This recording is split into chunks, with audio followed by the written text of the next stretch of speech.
mean, you can see a very funny character, talking about, with such a pride. I mean, so if you're citing, but I say when he talks about the issue of high cost of living, that's I mean, that's but not reality. look, I want to believe that. Okay, in as much as you support the NPP, but there are certain things that we must accept. Well, certainly, I will accept things where necessary. That the high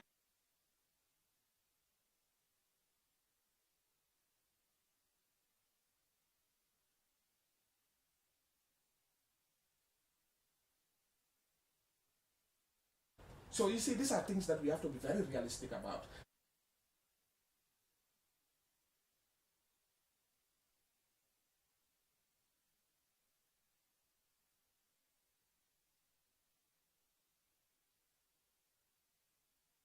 How much medical insurance he has is about how much money he earns from defending criminals across the world. I mean, it's about how many the luxurious cars that he drives. These are people who do not offer anything on the table in terms of progressive realization. You see, we have to admit the fact that, look, as a developing country, we can only get it through what we call a progressive realization. Why is it that people that serve in government or close to the corridor of power, or people that work within the state house, tend to believe that they are more patriotic than people who it's not about tend to be. You see, who are outside? No, when because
never imagine the Gambia would produce a politician like Esafat. No, but this is a person. For example, let me say this. I have a lineup of issues that, for example, I picked up in this conversation.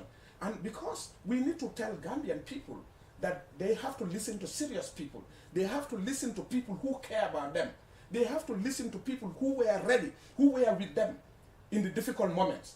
But it's not people who, because the environment is smooth, who, because it's all rosy in the country, they come around, play, play whatever games just to make themselves, positioned there. You see, this government is a government that continues to deliver for its people. This is a government that is listening to its people. This is a government that will make decisions and retract when the citizens felt those decisions are not okay with them. This is a government that ensures that today, for example, you can go to the media and speak openly. Yes, they will say, we fought for this, but again, you can fight for something and the system. Well, Jawara was a very democratic leader, we all agree, but Yahya Jammeh came and did the contrary. Now, this is a system that provides for the Gambians what they asked for. Like I said, when you say this, they said, well, we are paying our taxes. Are they telling us that it's today that they have started paying their taxes? They were paying their taxes before, but they were not receiving the benefits. This is a government that do not look for communities that voted for it, its leadership or not, but they provide for them. Today, if you go to Moscow, in fact, NPP supporters from, NPP strongholds are today complaining that their communities do not have roads. Instead, they have seen in other communities who has voted against this government. Government taking electricity projects there, water projects there. That is the democratic leadership that this government provides for Gambians, irrespective of whether you vote for them or not. President Barrow, in fact, is proud to do it for people who opposes him. But as far as the need is there, he provides it for them. Let me now bring in Mr. Demba here. Within the NPP, many believe, especially those within the executive, those within the most influential positions are more busy competing each other than trying to complement each other's efforts. Okay.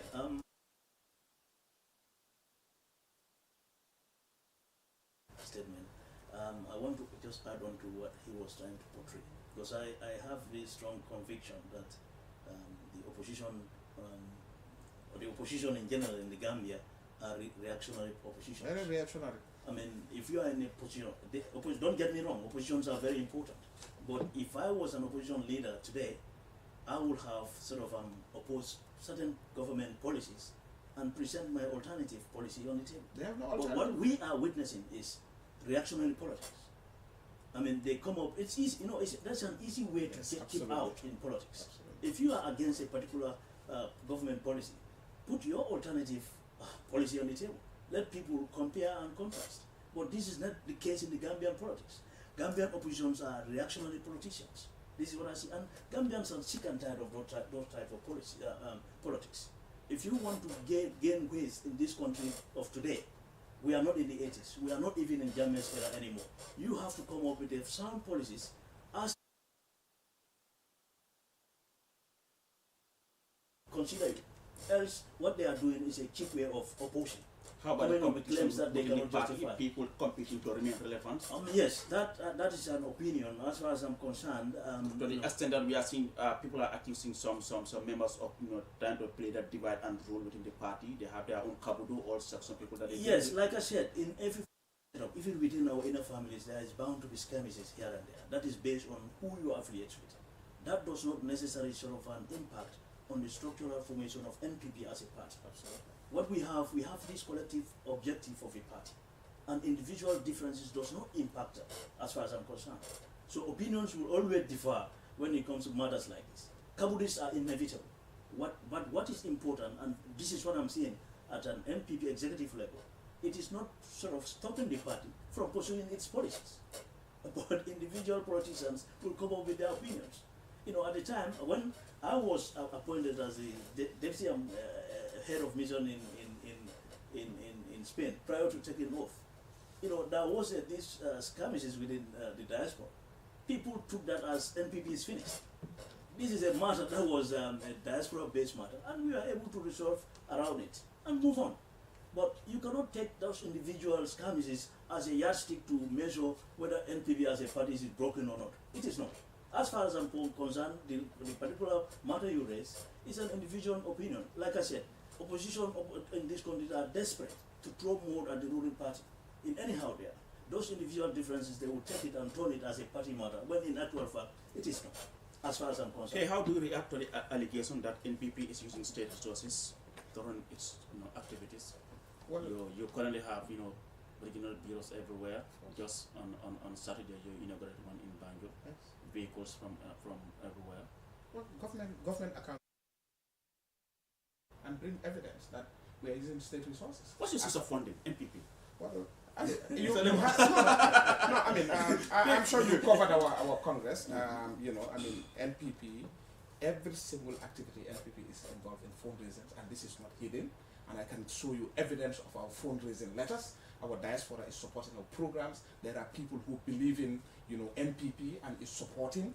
And in supporting political parties, to be quite honest with you, like for example, let me give an example of Ezafan. He always said one of his executive members do not want to show out because he fears that he will be sacked from government or so forth. You seem to be very obsessed with SR5. Very, very obsessed. Why? You know, the reason is that because this is Why? a very untruthful He's not politician. the only No. opposition leader who is attacking the NPP. Listen, But why are you so obsessed with I him? know he's not the only politician, but I know a So why is politician he- why he- who will sit and lie before the public. What- A what- politician. no, come on. Listen, No, you ask me a question. no, You know. okay. No. With all due respect, let's avoid those kind of language.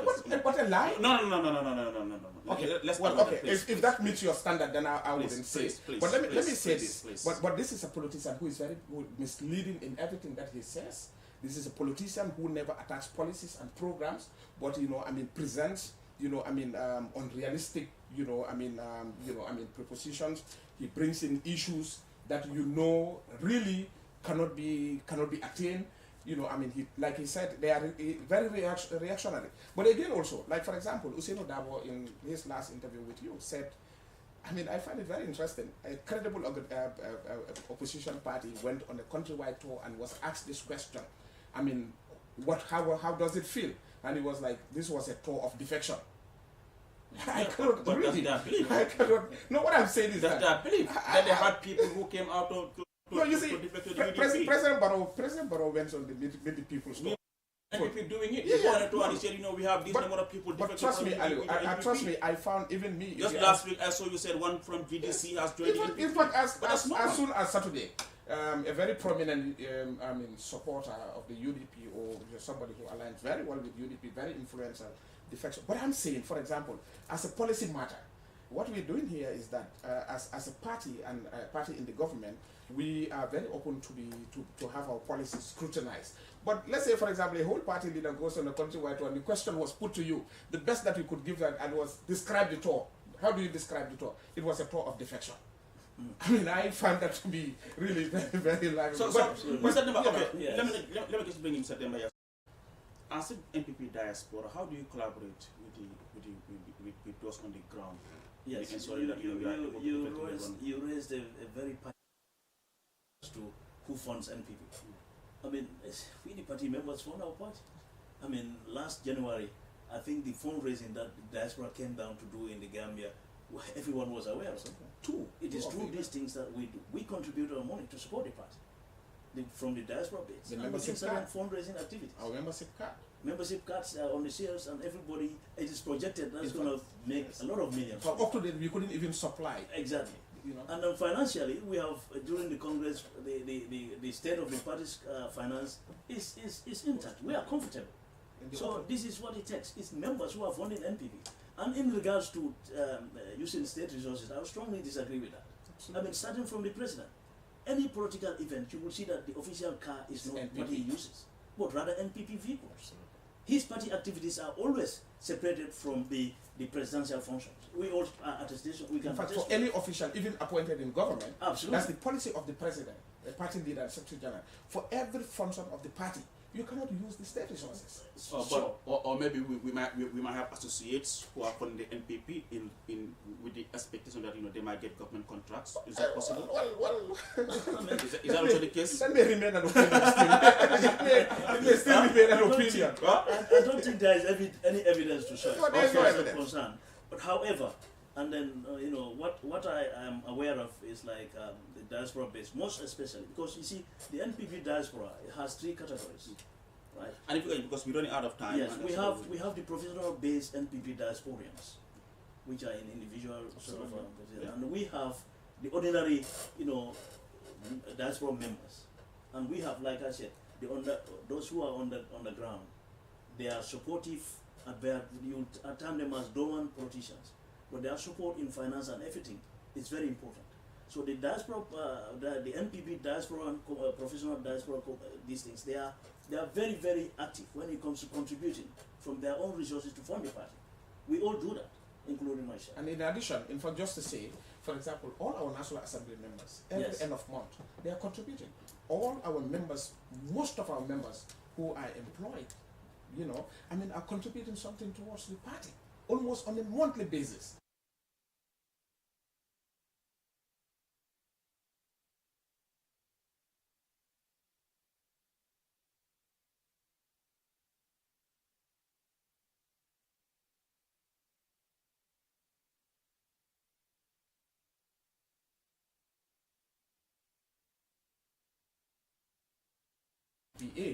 That everybody, and there is also a mechanism put in place where people can lodge complaints when they thought they are unfairly treated in that process. So, and this thing is very transparent, and we have seen instances where people will complain that, well, I think I'm unfairly treated in this contract award and so forth. So the complaint mechanisms are there. They are very transparent. So because one is supported, NPP doesn't really give you. I remember the Inspector General of Police. At one point when somebody asked, okay, people are giving all these donations to the police. Will they go free when they commit crimes? And the IGP's response was, wait until they commit crime, because you will not be exonerated because you are supporting the NPP. And for President Barrow, the party leader and Secretary General, who is also the president of this country, he believes in one thing. Anything that you are doing for NPP, it has to be voluntary. And I give you an example. During our Congress, the president expressed gratitude to Ami Fabre in the passing of Ami Fabre. It's not because Ami Fabre is the only one supported, but the president is saying these are people who contribute. They will did their their pockets. I will tell you for free. For example, most of us, when we are going for NPP activities, the president has this policy. Look, you have to contribute to the party. When we are going for functions, most times, you know, the party can support those party members who are not employed. But for all of us who are employed, we get our way there. We have to pay for our own accommodation. We have to transport ourselves to and from. Using government vehicles. So, let me tell you one thing. By virtue of the last local government election, I was in the CRR, you know, coordinating the political activities there. If you can summarize it, because I'm running out of time. It's not our fault. Exactly, yeah. It took 30 minutes of our time. Yeah. You know, during that, the president deployed, you know, the party vehicles. I parked my vehicle at the State House, my official vehicle. I parked it at the State House. But again, let me also inform you that when the president moves, he moves with an entourage, and is at the cost of the state to provide security for the president as well. And this is a practice all over the world. It's a practice all over the world. But some people are not security personnel. What do you mean some people are not security? I'm saying when the president moves, he doesn't only move with security. He moves with essential staff. Comes to party affairs, the president, you know, the president makes sure that, for example, strictly, you know, remember, for example, usually when the president is going to meet the people's store, the vehicle control will impound vehicles at the Denton Bridge to, you know, provide for people. Have you seen that when the president was going to Jarasova? No, you will never see it, because this is a party program. The party, I remember, in fact, at one point we were hiring gelegeles for our personnel to travel. Officials, we hired mini buses for our officers to, you know, our party supporters in the essential formations to go.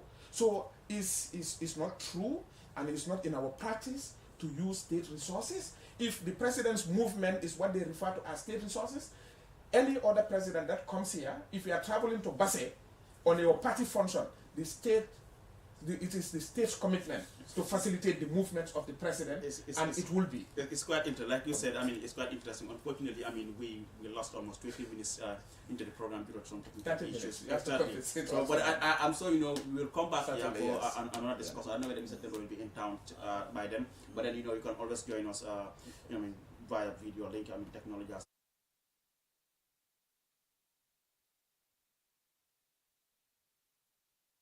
who's a president advisor and also the NPP's national deputy national president. Thank you so much for watching. Do join us next week. Until then, bye bye from me and the entire team.